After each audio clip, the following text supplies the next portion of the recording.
फिर से आपका स्वागत है इस मीरा एकेडमी यूट्यूब चैनल पे। और आज हम लोग ये ध्यान देते हैं कि क्लास 10th के केमिस्ट्री के ऑब्जेक्टिव क्वेश्चन के बारे में।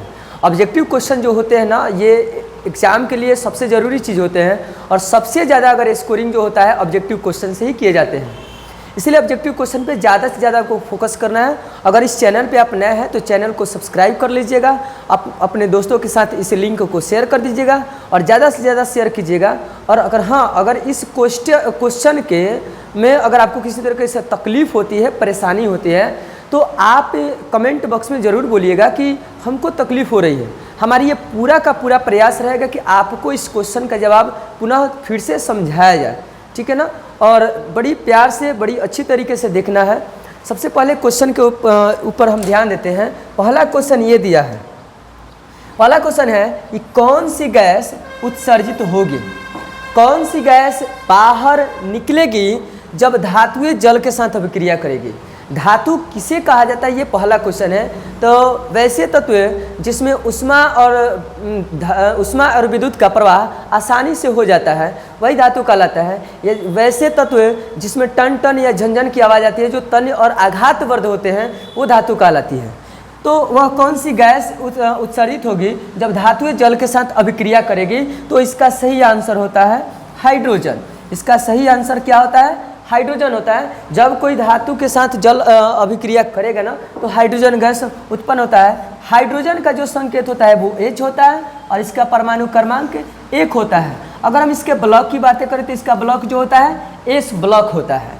और अगर हम जल का फॉर्मूला आपको बताएं तो जल का सूत्र क्या होता है, H2O होता है। इन छोटी छोटी तमाम चीज़ों को आप देखते हुए अगर इस वीडियो को देख रहे हैं, आपको बहुत सारा चीज़ मिलने वाला है, ठीक है ना। अगले क्वेश्चन के ऊपर ध्यान देते हैं। अगला क्वेश्चन क्या है, अगला क्वेश्चन यही बन करके आ रहा है कि ऊपर दी गई अभिक्रिया किस प्रकार की है।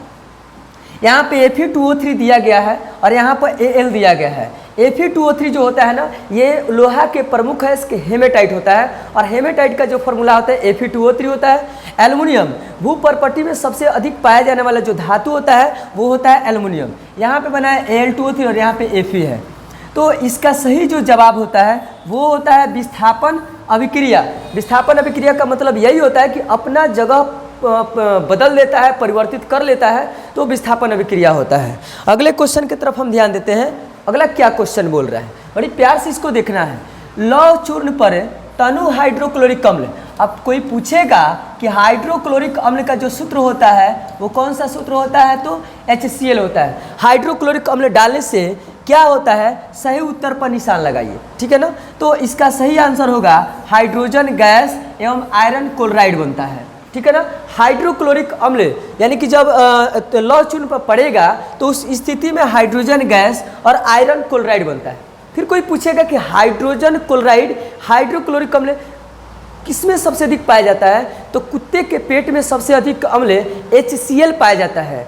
और HCl की उपस्थिति के कारण कुत्ते जो है मांस के साथ साथ हड्डी को भी पचा जाते हैं, ठीक है ना। अगले क्वेश्चन के ऊपर ध्यान देते हैं। और हाँ, आपको बिल्कुल आप स्किप ना करते हुए इस वीडियो को देखिएगा। सारा का सारा क्वेश्चन ना बिल्कुल इम्पोर्टेंट, महत्वपूर्ण है, इसलिए इस पर ध्यान दीजिएगा। अगले क्वेश्चन के ऊपर ध्यान देते हैं। जस्ता तथा तनु हाइड्रोक्लोरिक अम्ल की अभिक्रिया से फलस्वरूप निम्न में से कौन सा गैस बनता है। जस्ता का मतलब जिंक होता है और हाइड्रोक्लोरिक अम्ल HCl होता है। जब ये दोनों अभिक्रिया करेगा तो करने के बाद ये हाइड्रोजन गैस का निर्माण करता है। कौन से गैस का निर्माण करता है, हाइड्रोजन गैस का निर्माण करता है। आपको कंसेप्ट क्लियर करने के लिए बताएं कि जब कोई धातु हाइड्रोक्लोरिक अम्ल के साथ अभिक्रिया करता है, एसिड के साथ अभिक्रिया करता है, तो उस स्थिति में हाइड्रोजन गैस को जो है बाहर निकालने का काम करता है। अगले क्वेश्चन के ऊपर ध्यान दीजिएगा। कोई तत्व ऑक्सीजन के साथ अभिक्रिया कर उच्च गलनांक वाला यौगिक निर्मित करती है। यह यौगिक जल में विलय है। विलय का मतलब कि घुल गया है, तो यह तत्व हो सकता है कैल्शियम। यह कौन सा तत्व हो सकता है, कैल्शियम। कैल्शियम का परमाणु क्रमांक कितना होता है, 20 होता है। और एक और चीज़ हम आपको बताएं कि कैल्शियम शरीर में होना आवश्यक होता है। इसका कारण ये होता है कि कैल्शियम की उपस्थिति के कारण हमारी हड्डियाँ मजबूत होती है। अगर किसी इंसान का हड्डी टूट जाता है तो उस स्थिति में डॉक्टर कैल्शियम की गोली लिखता है और कैल्शियम की गोली के साथ साथ ये भी बताता है कि आपको बकरे का पैर खाने से कैल्शियम मिलता है, ठीक है। अगले क्वेश्चन पे ध्यान देते हैं। जल के एक अणु में हाइड्रोजन एवं ऑक्सीजन, जल का जो सूत्र होता है वो जल का सूत्र होता है H2O। जल के एक अणु में हाइड्रोजन एवं ऑक्सीजन, हाइड्रोजन का संकेत होता है H और ऑक्सीजन का क्या होता है O। परमाणुओं की संख्या का अनुपात क्या होता है, तो इसका अनुपात होता है 2:1 का होता है। 2 कितना का होता है 1, हाइड्रोजन के 2 भाग, ऑक्सीजन के 1 भाग, इस आधार पर ये 2 कितना होता है 1 होता है। अगले क्वेश्चन के ऊपर ध्यान दीजिएगा, नीचे दी गई अभिक्रिया के संबंध में कौन सा कथन सत्य है। यहाँ पे ZnO+C और Zn और CO, मतलब ना यहाँ पे जिंक ऑक्साइड इसको बोलते हैं। इसको हम लोग क्या बोलते हैं बाबू, जिंक ऑक्साइड। मेरे प्यारे बच्चों, इसको हम लोग क्या बोलते हैं, जिंक ऑक्साइड। C का मतलब क्या होता है राजा, ये कार्बन होता है। तो जब ये जिंक ऑक्साइड कार्बन के साथ मिलेगा ना, तो यहाँ पर कार्बन उपचयित हो रहा है। कार्बन क्या हो रहा है, उपचयित हो रहा है। उपचयित होने का मतलब कि जिंक अलग है और यहाँ पे ये बनेगा कार्बन मोनोऑक्साइड गैस। CO का मतलब क्या होता है, कार्बन मोनोऑक्साइड गैस होता है। अगले क्वेश्चन के ऊपर ध्यान दीजिएगा राजा, निम्नलिखित में कौन संयोजन अभिक्रिया है। सही बात है, संयोजन। क्या सा अभिक्रिया, संयोजन, जिसको कॉम्बाइनेशन रिएक्शन कहा जाता है।